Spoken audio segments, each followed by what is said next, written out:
সন্ত্রাসের জনপদ ভোলাকে মানবিক শহরে রূপান্তর করে শিল্পনগরী হিসেবে গড়ে তোলা হবে বলে জানিয়েছেন চরফ্যাশন ও বনপুরা উপজেলা নিয়ে গঠিত ভোলা ৪ আসনে বিএনপি মনোনীত প্রার্থী নুরুল ইসলাম নয়ন।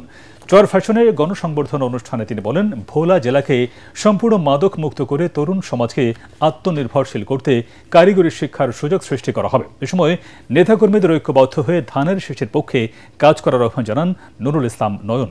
ভোলা থেকে মনির হোসেন তপুর রিপোর্ট।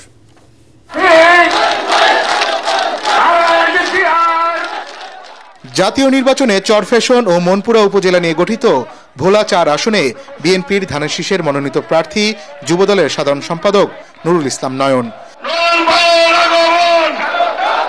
তার ভোলা আগমন উপলক্ষে চরফ্যাশন বিএনপি অফিসের সামনে বিশাল গণসংবর্ধনার আয়োজন করা হয়।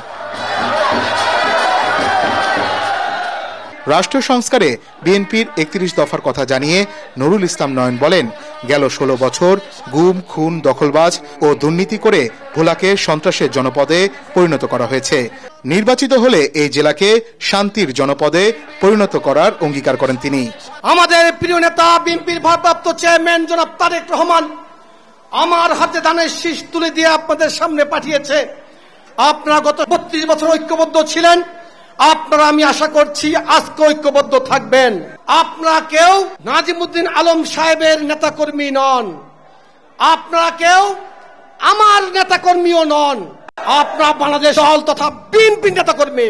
আমি আগেও বলেছি, আজকেও বলছি, যদি আপনারা আমাকে সুযোগ করে দেন, আল্লাহ রাব্বুল আলামিন আমাকে যদি আপনাদের সেবক হিসেবে কবুল করেন, তাহলে আমরা চরফ্যাশনকে একটি মানবিক চরফ্যাশনে রূপান্তরিত করতে চাই। নেতাকর্মীদের উদ্দেশ্যে তিনি বলেন, হিংসা বিদ্বেষ ভুলে ঐক্যবদ্ধভাবে ধানের শীষের বিজয়ে কাজ করতে হবে।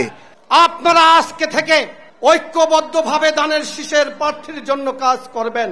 আমি সবসময় বলেছিলাম, চরফ্যাশনে বিএনপিকে আমি ঐক্যবদ্ধ বিএনপি হিসেবে দেখতে চাই।